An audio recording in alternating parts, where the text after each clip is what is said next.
having deconditioned myself from my Catholic childhood and gone through existentialism and all that, now I dare to hope that maybe there is some kind of existence beyond the grave.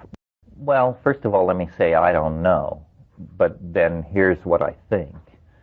The model that I've always carried in my head is of a target, like a bullseye.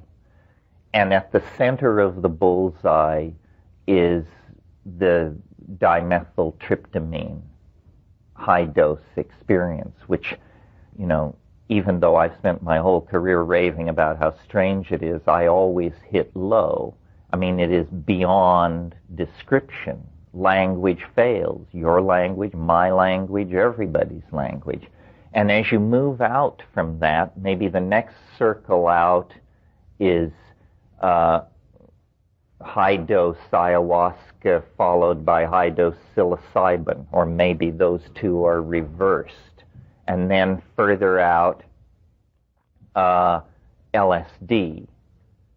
And then further out, things like 2CB. And then yet further out, things like ecstasy. And what's leaving the picture are, first of all, intense three-dimensional hallucinations, then intense two-dimensional hallucinations, and the more exotic transformations of the mental state. But I have the feeling that we're always aiming for the center of this mandala. Somebody else might have a different model of consciousness. Roland Fisher had a toroidal model and various states of arousal. But to my mind, if you raise the dose of any psychedelic, it becomes more and more like DMT. You have to take over 500 micrograms of LSD for it to be like DMT. Very few people these days do that much acid because it brings a lot of physical stuff with it. Ayahuasca at moderate doses is the classical hallucinogen of Amazonian shamanism that you've all read about. But double that dose, and it becomes indistinguishable from DMT. Same with psilocybin. If a 5-gram trip is a classic psilocybin trip, an 8-gram trip is like a DMT trip. So now some people are saying of alpha-salvinorin that it's much stronger than DMT. It's much more frightening and bizarre. Just to save my sanity, I choose not to believe that. Because I've been saying for years, if there's something stronger than that, I don't want to know about it. Because that definitely pushed me as far as I wanted to go. My son, I think, has more experience with all of this than anybody else I know. And I said to him, where would you put it? And he said, it's almost as strong as DMT. And so it's sort of like that. But then over this set of values and comparisons I've just made, you have to overlay the fact that like your blue eyes, your height, your body weight, your intelligence, and everything else about you that makes you unique, your inherited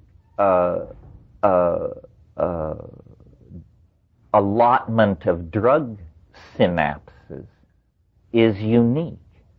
And this is why some people are sensitive to drugs, some people insensitive, some people extremely sensitive. And one of the things about exploring consciousness with substances is you have to sort of learn what works for you. You may have gotten the idea from hanging out with the wrong people that the way you explore drugs is by doing as many as possible and in as many combinations as possible. I couldn't do that. I have never done that, and I can't do that. My body just can't take it. If I want a more intense drug experience, I take more of one drug. But part of exploring this area is to learn what works for you. For example, the most dramatic and easy to understand example, I think, is cannabis.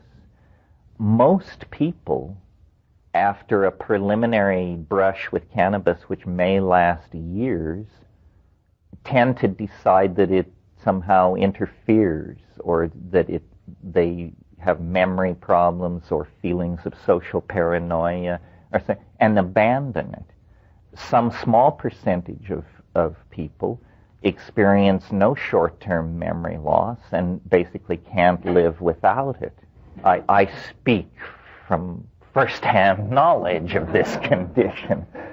So learning what works for you is very important, and then push that to its limits.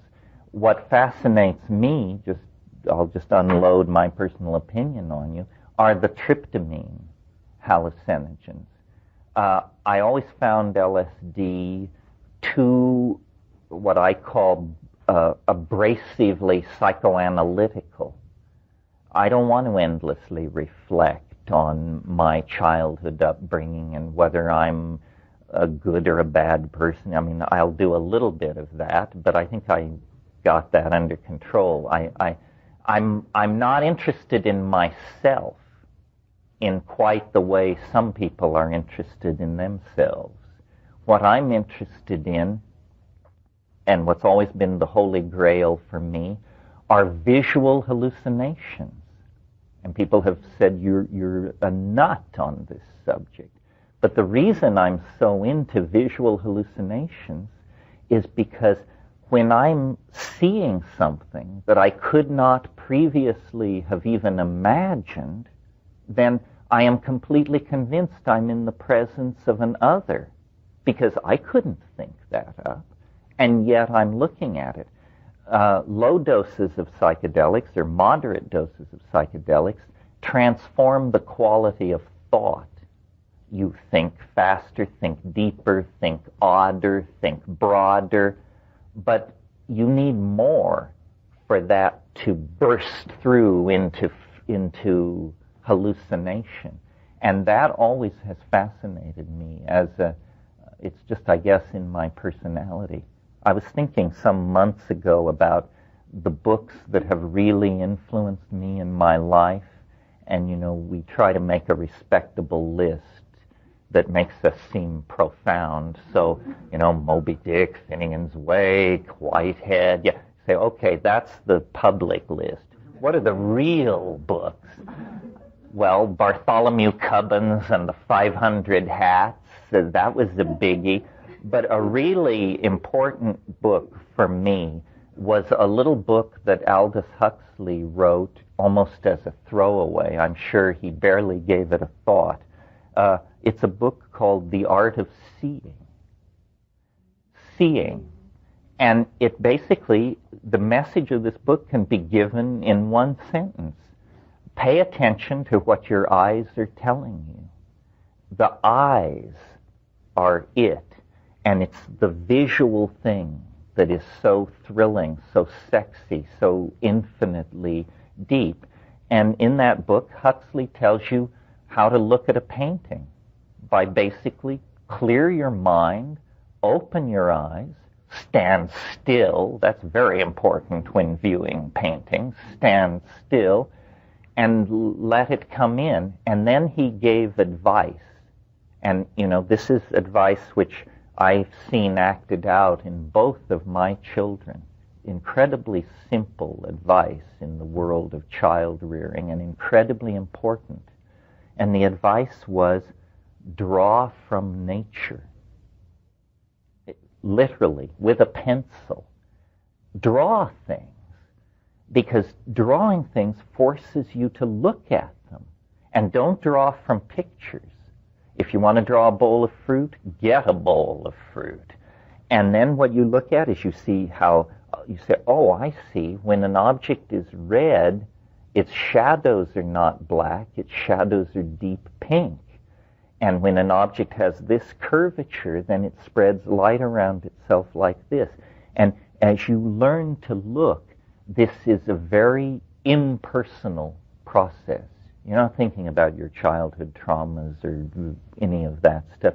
You're really getting into the world, and this is how the world can communicate back to you. The world is something to look at, and that attitude in the presence of psychedelics will throw open a cornucopia of riches to you. Did you want to say something? Yeah, I was just curious. You said what about? Oh, well, I mean, cannabis is in a different category. I mix cannabis with air, with light, with being awake, with being asleep. There was a period in my life when I used to awaken at 3 a.m. in order to smoke because I couldn't go from 11:30 to 6 without it. I mean, granted, I was in Asia and the rules were different. No, I don't know what life is like without cannabis. I hear there is such a thing. But, no, what I mean is, I know people who say, well, we had a really far-out time Saturday night. We did 120 milliliters of ketamine and followed it with ecstasy a half hour later, and then we broke out the nitrous, and somebody had a little 5-MeO with them, and then I say, how was it? They say, far out. And I don't doubt it for a minute. But I think I don't want to go any place that I can't find my way back to, because I might want to show somebody. And, it's sort of like the multi-body problem in mathematics. You can calculate every point in a system if there are only two bodies, but you only have to add a third before it becomes beyond calculation. And drug synergies are an absolutely unexplored area. You cannot go to the medical literature and find any papers on what happens when you combine LSD with 2CB. There isn't such a paper on this planet. So if you're going to do that, just know that nobody has ever been there before. And I don't mean intellectually, I mean physiologically. I don't know very much about the death of this writer who calls himself D.M. Turner, but he did die. And his book, his best-known book, is a book that I felt was completely irresponsible because it advocated these multiple synergistic drug doses, stuff like I just said. 2CB plus ketamine plus nitrous plus E plus this plus that. That's not how I would do it. I say, single pure substances, and if you're unsatisfied with the experience, as Dr. Leary used to say, when in doubt, double the dose. But he didn't say, when in doubt, empty the medicine cabinet. Just double the dose, thank you. And Tim was a pretty reckless and wild-ass kind of guy, so if he took that position, I think we don't have to be ashamed to line up behind that. Yeah. Ketamine.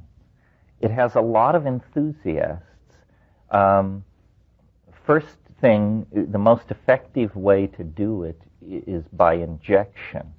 Automatically, this raises flags of alarm for me. I just somewhere picked up the idea that banging things is a bad idea.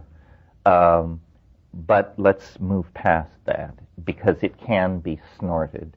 And anyway, ketamine is what's called a dissociative anesthetic.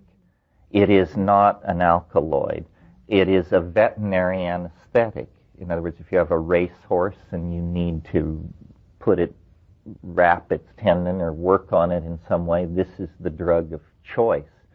I cannot deny that the experiences that I had, and I only had 5, were very, very interesting. I always did it in the presence of a physician, and I always did quite, as I understand it, quite high doses. In other words, I did around 140 milliliters. Milliliters. One of the things about ketamine is it's active over a huge range. Some people who roll it into their lifestyle tend to do small doses, like 40, 50, 60. When used as an anesthetic in pediatric surgery and stuff like that, 600 milliliters IV push, that would be like being hit by a freight train moving at 10 times the speed of sound. You would never know what hit you. It's a kind, for me, I'm just speaking subjectively, it was a sort of empty space. It was a light-filled space, and the metaphor that came to me was, it's like a new skyscraper, and they don't have any tenants. So there are these endless hallways lit by fluorescent lights and wonderful water coolers every 300 feet, but there's nobody there. And I talked to Rupert about this because one of the things we've kicked around over the years is the idea that drugs are like morphogenetic fields. And so, for instance, when you take psilocybin, it takes you. And in a sense, you are participating in every psilocybin trip anybody ever had.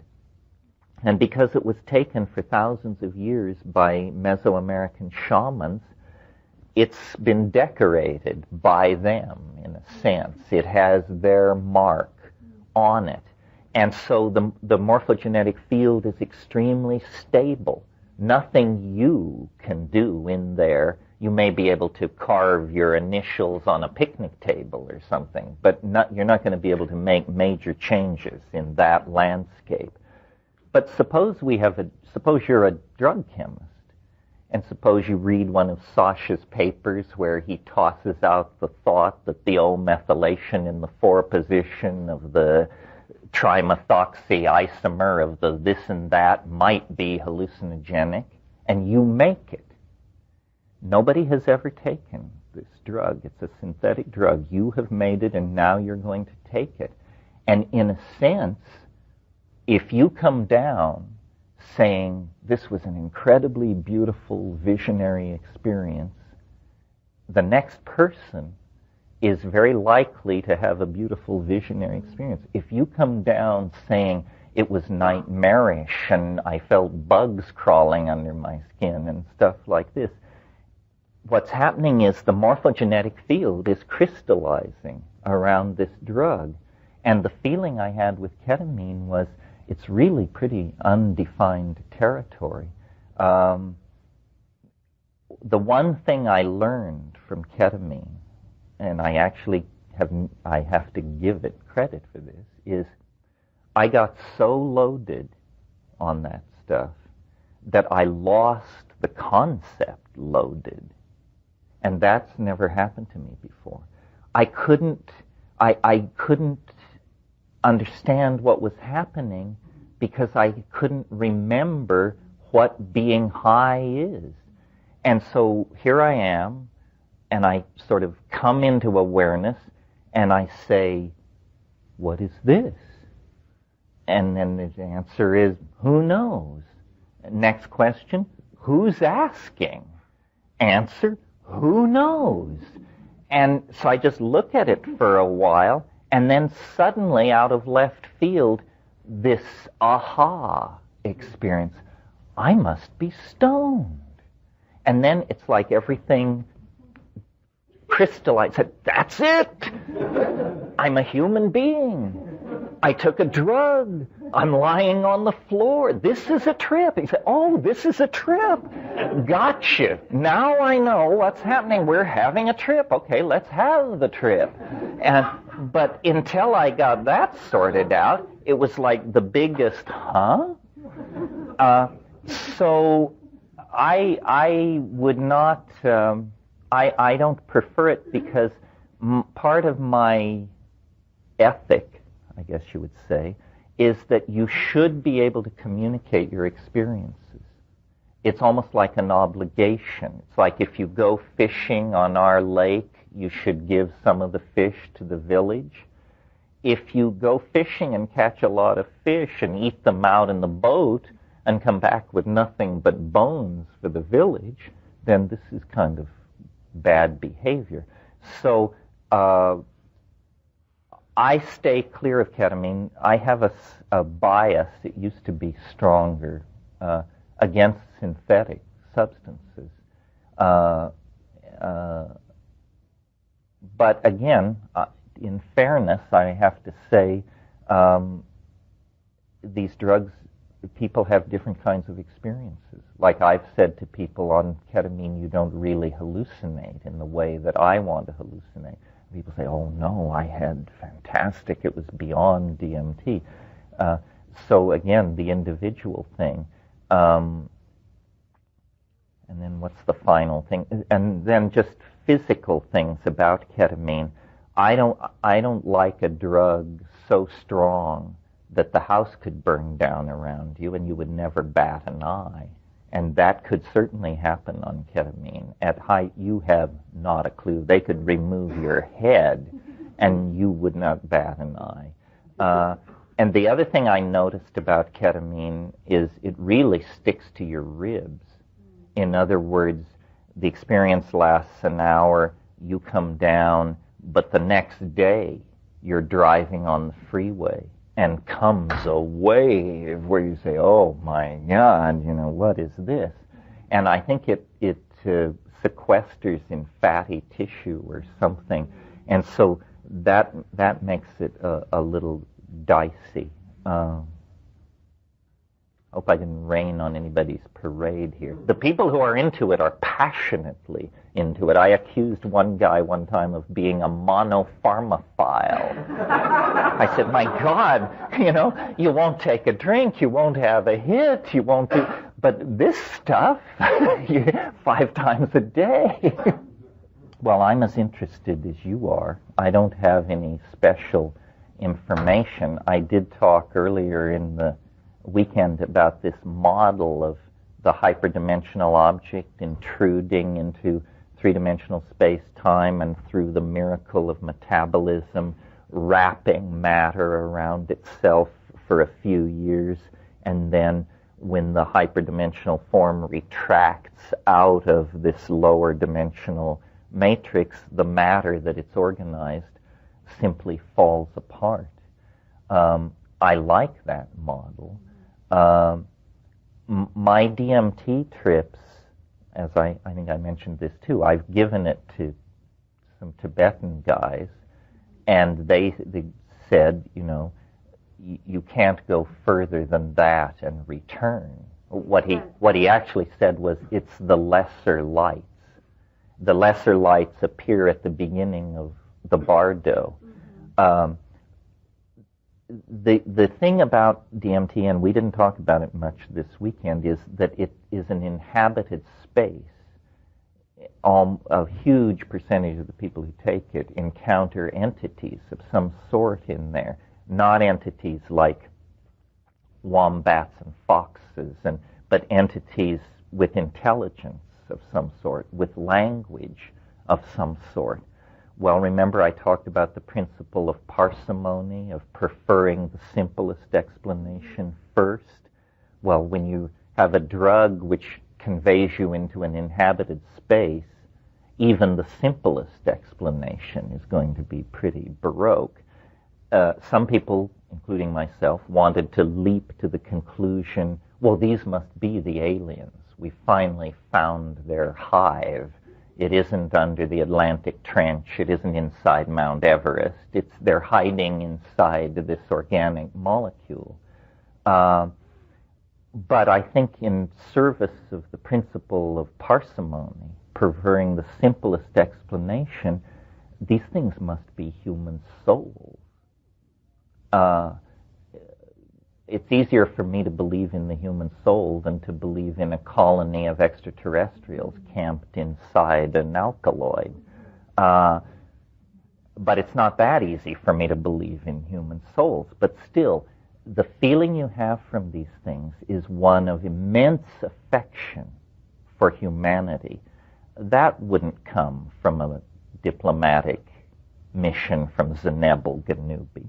This intense love, and so I dare to hope, having deconditioned myself from my Catholic childhood and gone through existentialism and all that, now I dare to hope that maybe there is some kind of existence beyond the grave. One of the funny feelings, there are a number of, how could you call it, thematic layers in the DMT experience. But one of the thematic layers is, weird as this place is that you burst into, it's somebody very strange worked very hard to produce a place that they thought would be reassuring to a human being.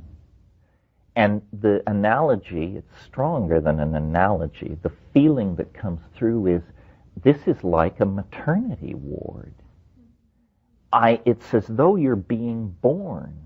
And these marvelous, self-transforming, Fabergé, crystalline 4D toys that they're handing out in this space may be, to them, nothing more than the equivalent of those extruded plastic geometric shapes that we hang on a string over a bassinet. And if you ask a child psychologist, why do we do this? They say, well, it coordinates the child's ability to see spatial and so forth and so on. It's very like that. You have been born into an alien world, and the only thing you can do is gape.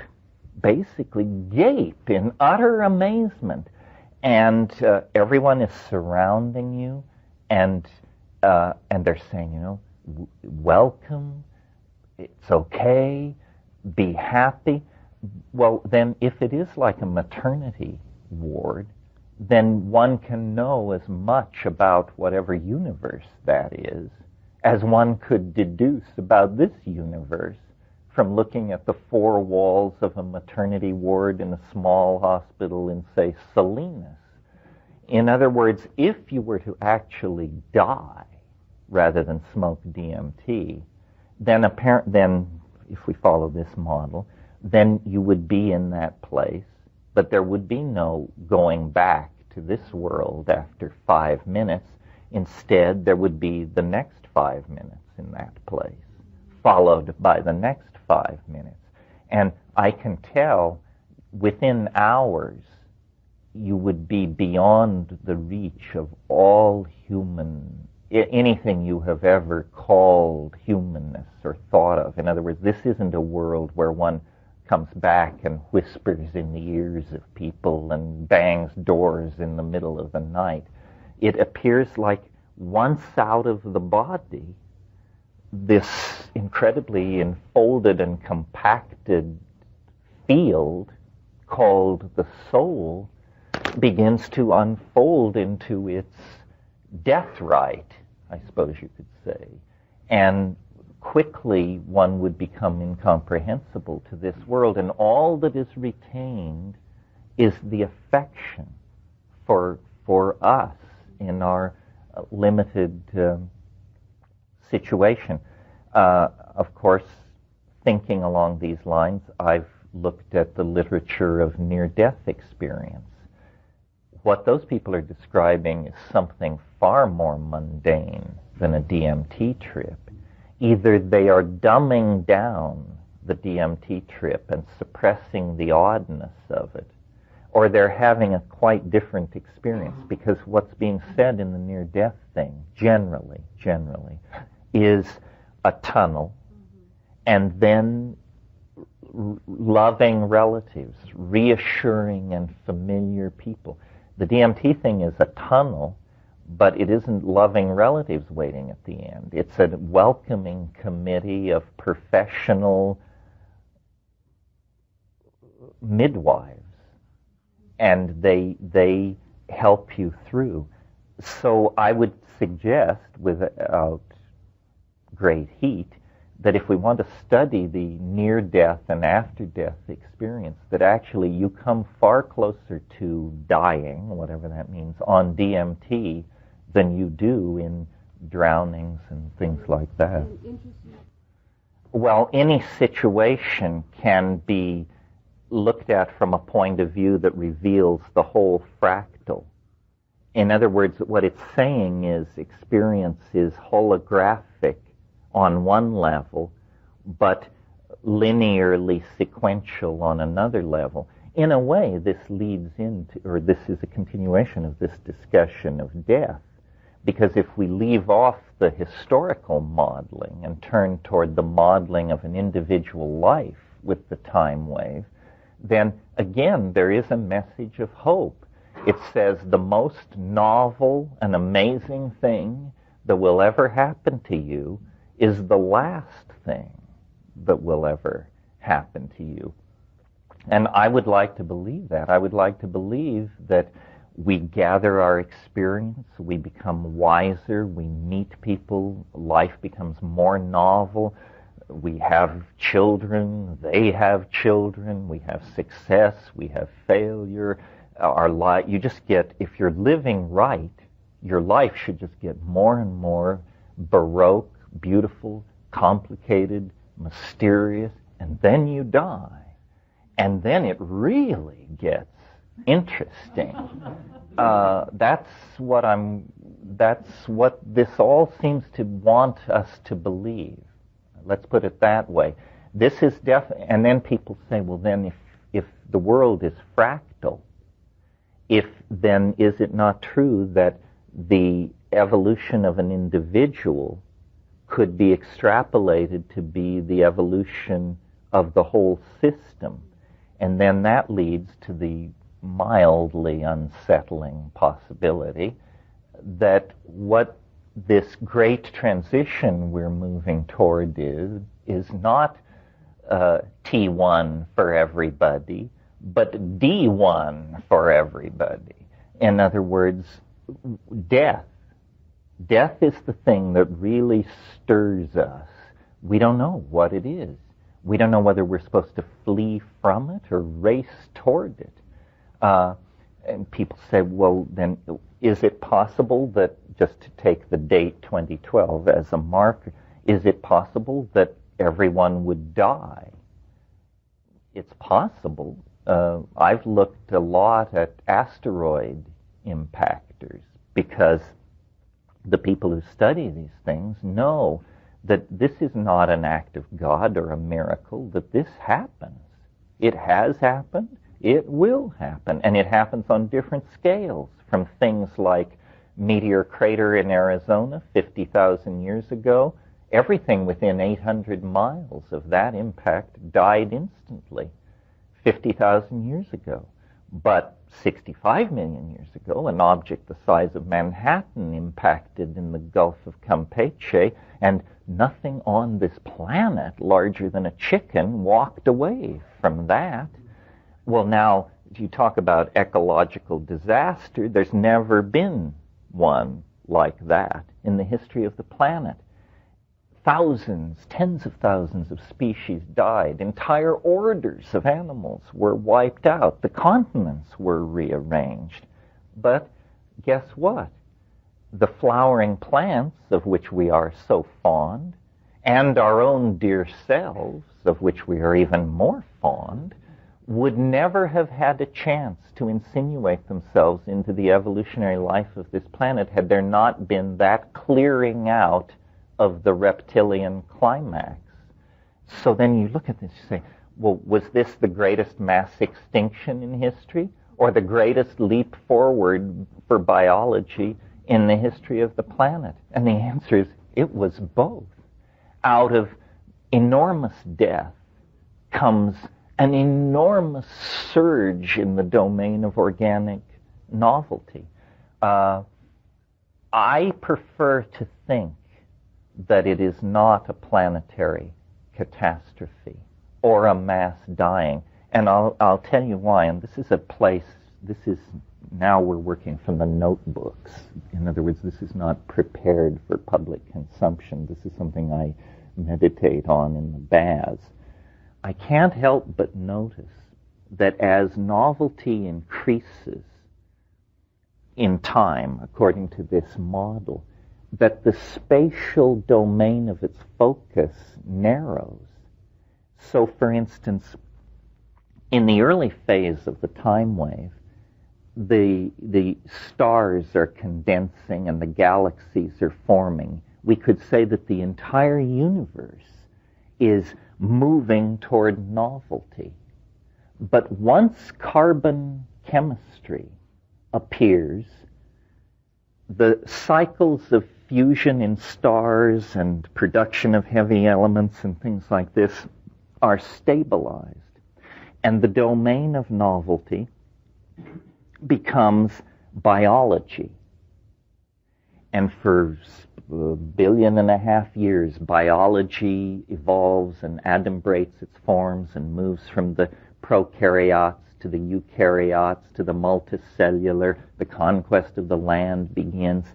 But then, with the emergence of language-using and tool-using higher primates, in a sense, novelty leaves the domain of organic life. And organic life becomes metastable and evolution and mutation happens.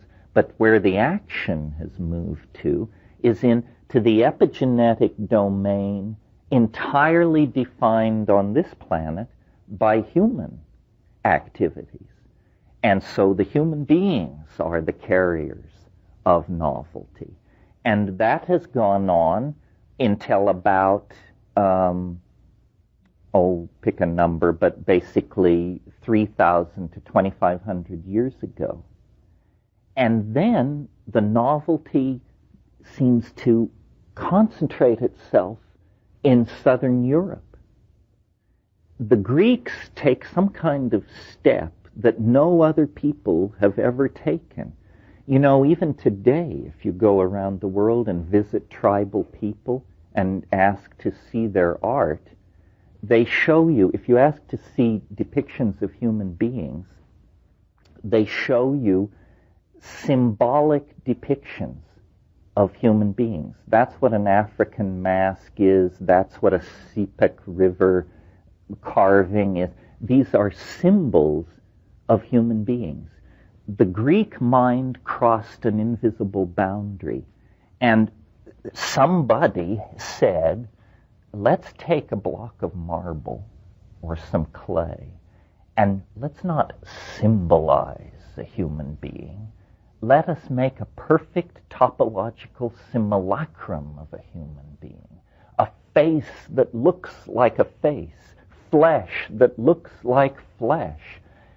It was as though the Greek consciousness rose to the surface and left the unconscious behind, and the eyes were opened and no longer saw through symbolic filters, but instead said, nature in and of itself.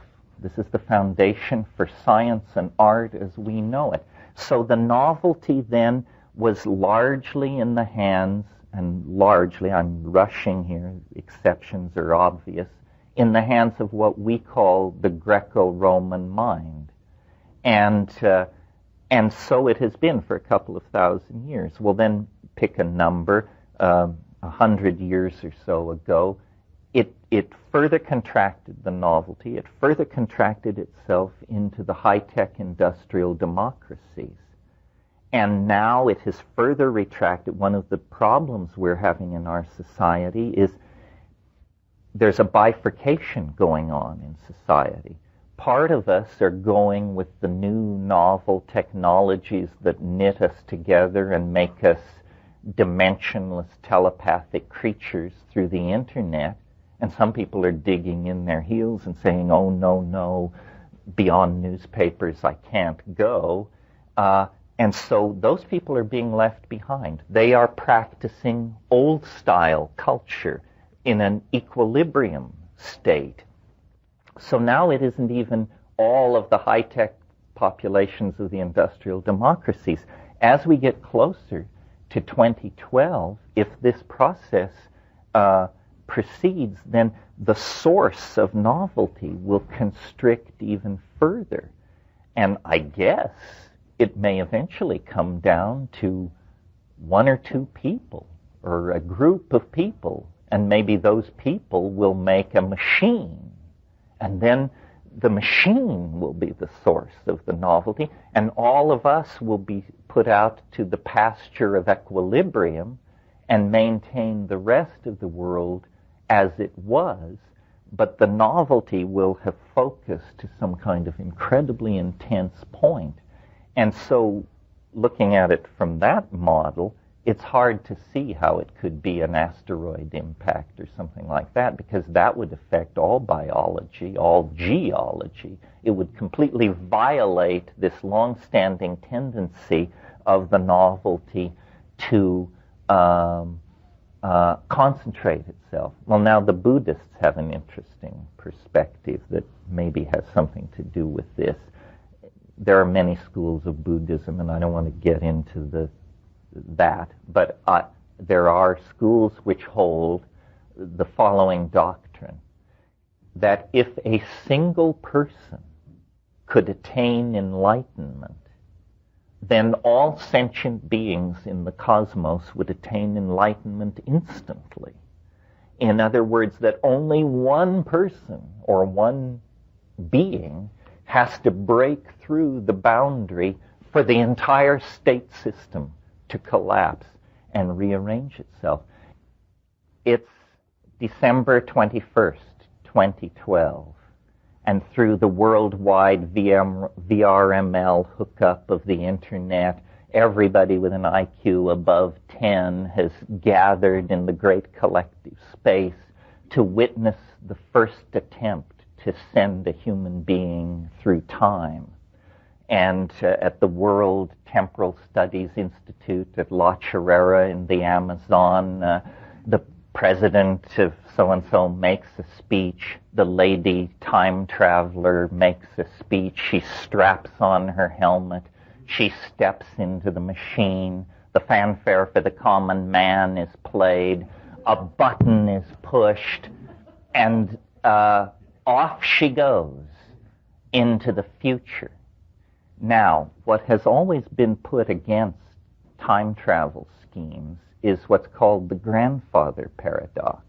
And this is easy to understand. It goes like this. If time travel were possible, I could travel back in time and kill my grandfather. If I did that, I wouldn't exist, so I couldn't do it. Therefore, there's a closed loop of paradox. Therefore, time travel is impossible.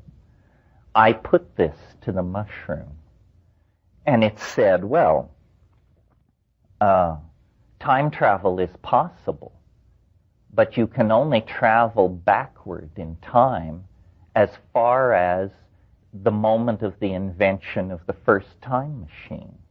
You can't travel further back in time than that because there were no time machines before that.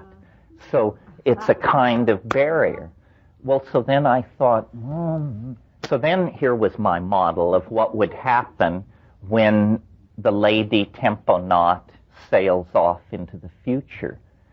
Let's forget about her and ask the question, what happens next in our world? And my first guess was what happens next is thousands and thousands of time machines arrive from all points in the future. They have come back through time to witness the first time machine take off. It's as though you had a Piper Cub that you could fly to Kitty Hawk, North Carolina, to that windy morning in late December when the brothers Wright rolled it out of their bicycle shop and fired her up. And then I said, well, but wait a minute. We haven't dealt with the grandfather paradox. One of these time machines from the distant future, on its way to the first time flight, could stop off and kill the grandfather of the driver of that time machine, and we haven't gotten anywhere at all. So then I produced a slightly more complicated model, but it works, and so here's what it is. It's that because the future is not what we think it is, well, here's a metaphor which makes it more clear. In this world that we're living in right now, we have people such as Bill Gates and his research and development teams, and we have people such as the upriver people in Zone that I spent time with, bare-assed people living at a very minimal cultural level. Gates and his people and this Amazon tribe occupy the same planet and the same moment in history. But who is influencing who? Very few people in the world are taking up the Amazonian lifestyle or point of view. Millions and millions of people are going Gates' direction, and more will. So what I concluded from that is that advanced states of culture tend to squeeze out or mitigate less advanced states of culture. Now let's return to the time flight. What happens when the lady temponaut goes into the future is not that time machines arrive from all over the future. What happens is that the entire rest of the history of the universe happens instantly. In other words, a future, evolutionary developments, conquest of the galaxy, vast technologies that allow star flight and wormhole travel and all that, the fruits of all that are delivered instantly to our doorstep in 2012. I call it the God whistle model. In other words, we end the whole thing.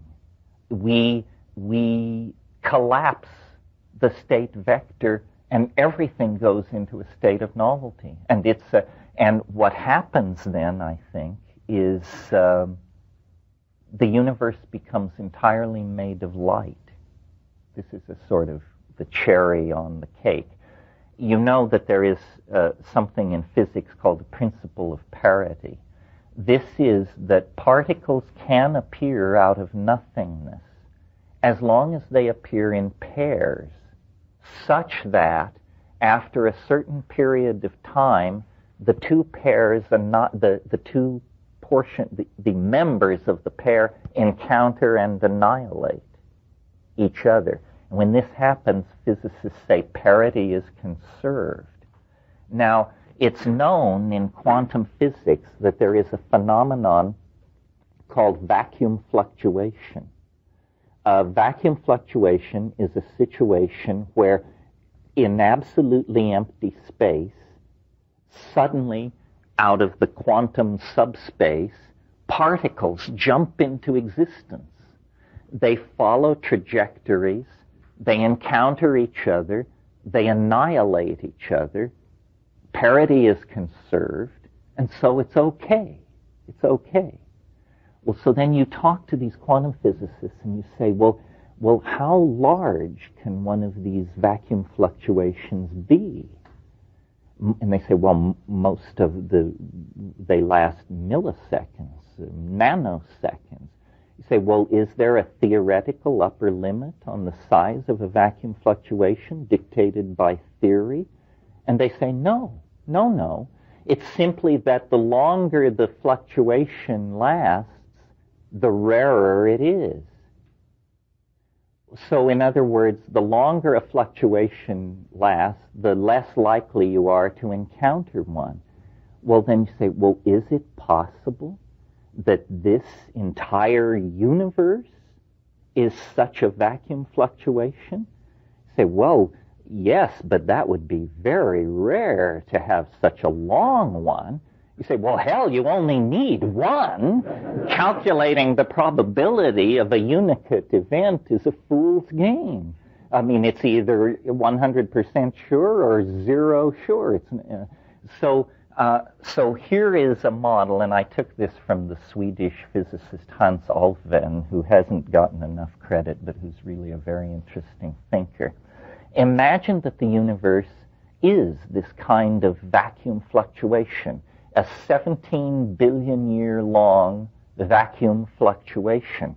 Well, what it means then is that at the Big Bang, not one universe was born, but two. And they sailed off into superspaces and have no connectivity with each other, or they have Bell non-local connectivity or something. But anyway, they are distinctly separate. But they are, unbeknown to each other, on a collision course with each other. Parity must be conserved eventually. And a model like this holds open the possibility of the instantaneous transformation of the entire cosmos, because the collision of these two universes would not occur in three-dimensional space. It would occur in a higher dimensional space. So this cosmological model holds out the possibility that all matter in the universe could be instantaneously canceled in this encounter with the antimatter twin that was born at the beginning of the cosmos. Okay, if you're still following, we're almost to pay dirt. Every particle known to physics possesses an antiparticle, which is locked into this parity-conserving thing I've laid out for you, with one exception, one astonishing and amazing exception. The photon has no antiparticle. There is no antiphoton.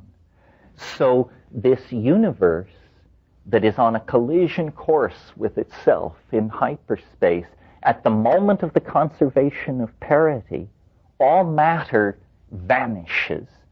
And what is left is a universe made entirely of light. And we have no model or I have no model for a universe made of light. There would be no gravity, because gravity is a property of matter. Such a universe could be modeled. And then the question is, well, then what would happen to forms? What would happen to your body, my body, this planet? The answer is, no one can know. But it is very interesting that the esoteric traditions of nearly every religion talk about light a great deal, talk about ascent to the light, cultivation of the light, the after-death vehicle as a thing made of light. So I just put this out here because it occurred to me. My imagination, in an effort to make the assumptions of novelty theory congruent with the known laws of physics, I discovered, this sounds like wild hair stuff, but no violation of the known laws of physics is involved in this scenario. So perhaps what enlightenment is it happens to an entire universe when it drops its matter and antimatter out of its structure, and it becomes entirely made of light. That would certainly fulfill the novelty theory. Anyway, that's enough of that malarkey. Well, you see, the way the novelty theory is structured is you have this wave, and it is iterated on different scales. And iteration, if you have a given level, let's call it A, Above A is a larger level that is A times 64. Below A is a smaller level that is 1/64th of A. And wherever you are in the hierarchy, this is true. Levels above, 64 times larger. Levels below, 64 times smaller. Well, modern astrophysics says they're arguing about it right now, but the universe is under 20 billion years old. Everybody agrees on that. And the question is it 9, 12, 13, 14? But it's under 20. The time wave has a cycle, the largest cycle I have found necessary, except for the prime number research, is a 72 billion year cycle. So let's call that the top cycle, the A level. A 72 billion year cycle, plenty of time for the universe to evolve to its present state. Below that level is a cycle 1/64th that size. What would that be? Roughly 1.2 billion years. At the initiation of that cycle, I don't know, some dramatic thing happens in biology. Below it is another cycle. If the B level is 1.2 billion years, then the next level is 1/64th of that. I think it's roughly 275 million years. Next cycle, divided by 64, whatever it is, 750,000 years. Next cycle, and you see where I'm going. Well, eventually you get to a cycle that's 4,306 years in duration. That is basically the cycle of late history. I mean, certainly there was history before 4,000 years, but the continuous march of global civilization over the last 4,000 years. Well, then the next cycle down is only 67 years long. And I mentioned it last night, from 1945 to 2012. Each cycle begins with a bang, literally. Below the 67-year cycle, there is a 384-day cycle. And that will run from late 2011, somewhere in November 2011, to the end of 2012. And I call that the year of the jackpot. It's a 13-month year, but the entire history of the universe will be reprised in that 384-day period. Well, then comes a 6-day cycle. By this time, either I will have gently bowed out, or the entire world will be aware of what is happening, because the novelty will be so intense. Imagine a 6-day cycle in which the entire previous 67-year, 4,306 year, up to the top level, are all being compressed and replayed in 6 days. Well, then comes the hour and 35-minute cycle. Then comes the minute and a half cycle. Then comes the 1.3 second cycle. Now, at that point, 1.3 seconds, if we assume that the cycles cannot be iterated beyond the level of Planck's constant, which is 6.55 times 10 to the minus 23rd erg seconds, the way for you to think of that is as a jiffy. It's the grain of the universe. We don't feel the need to go to discuss lengths of time shorter than that, because there aren't lengths of time shorter than that. Time comes in those packets of that size. Well, if you're at 1.3 seconds cycle, you still have 13 cycles to go through before you reach the realm of Planck's constant. And you have come through 13 cycles. So the universe is only half done 1.3 seconds before its end. That's why asking what will happen in 2012 is preposterous. The mind fails. Half of the universe's evolutionary unfolding will occur in the last few milliseconds of its existence because of the asymptotic acceleration of the expression of novelty.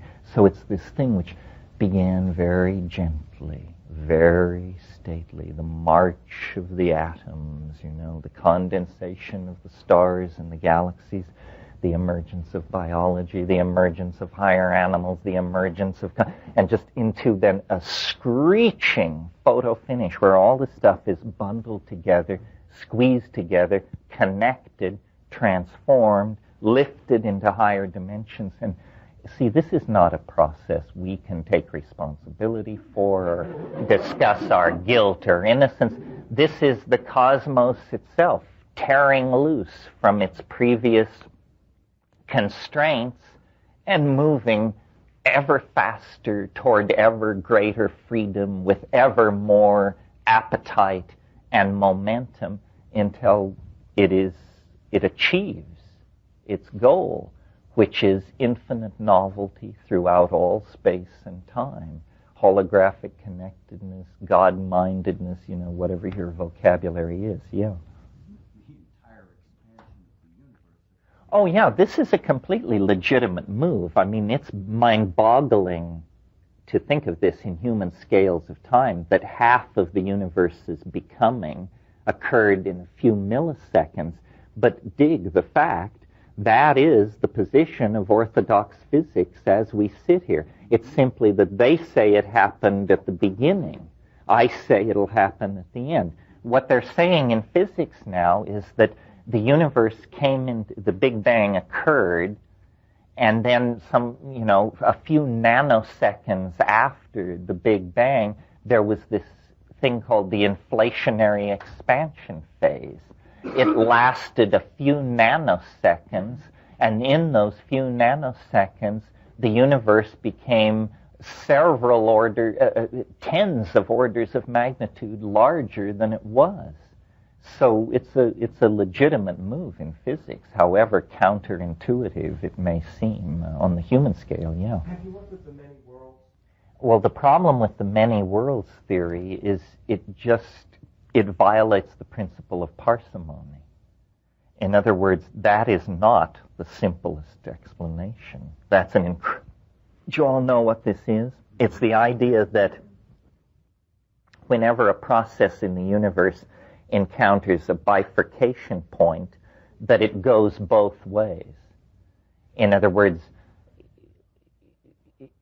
and so the multiplication of possibilities in a situation like that is staggering, and I just don't feel the need for it. If I understood Wheeler's mathematics better, I might, but that theory has been around since the middle 70s, and he has a very respected position at Princeton, but he doesn't seem to be able to sway his colleagues, which doesn't mean he's wrong. I'm just saying it's a bit baroque for my taste. Well, once beyond the 0 point, by definition, novelty must mean the simultaneous realization of bifurcations of all sorts. In other words, what ultimate novelty must mean is anything we say it means. There are no limitations when novelty soars to infinity. The universe is a series of impediments to the expression of novelty. And when it has overcome all those impediments, there is a flawless, higher dimensional matrix throughout all being, I guess, is how you'd put it, yeah. Is that many worlds theory? No, that's another can of strings.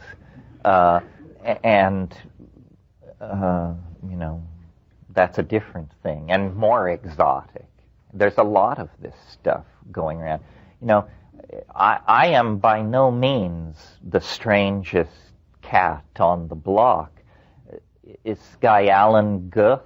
Have any of you looked at his website? This is a guy who's being paid a salary by MIT, for God's sake.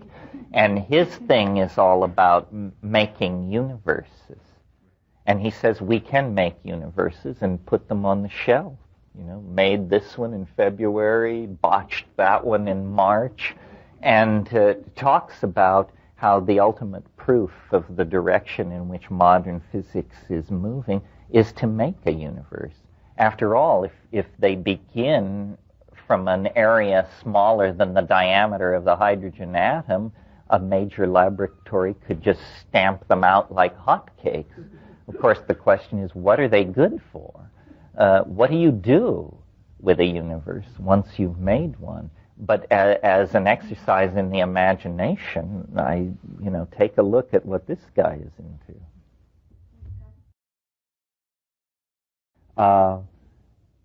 Let me just try to sum this up, not certainly to sum up the ideas, because the ideas are not really that important. They may be true, they may be untrue, they may reside in a domain where those rules don't apply. The feeling that I hope you take away from all of this, when you are most self-reliant, maybe you don't understand 10-dimensional vector calculus, then don't use that tool to understand. Hone the tools that you have and try to create models and understand that all models are provisional. This is the antidote to the idea of ideology. Ideology is when you believe something passionately. Models are when you dispassionately attempt to define the operation of a system, and the word model implies that you are perfectly willing to discard the model when a better model comes along. I mean, get a grip, people. Where is it writ in adamantine that talking monkeys should be able to understand the universe? If you met a termite who told you that he was on a quest to understand the universe, a certain lip-curling cynicism would ensue. Well, do you think you're better positioned than that termite to undertake that? So the thing is to understand what one understands and then to build outward from that. And the tools are mathematics, drugs, attention to phenomena, intuition, community, and inspiration. And these things may not solve your marital problems or increase your earning power, but they will put you in touch with the larger dynamic of being. I think being is most appreciated when it is understood. That's why worship raises my hackles. Worship is what animals do to the mystery, because they can't assimilate or understand it if they even deal with it at all. But true religiosity is signified by honest intellectual efforts to model and understand. And it's by that process that we increase our connectivity to the universe and the depth and richness of our connectivity to our community. That's what it really is all about. That's our glory, to understand, to model, to describe, to explore, to appreciate. So meet me at the waterfall at the top of the river. Thank you very much.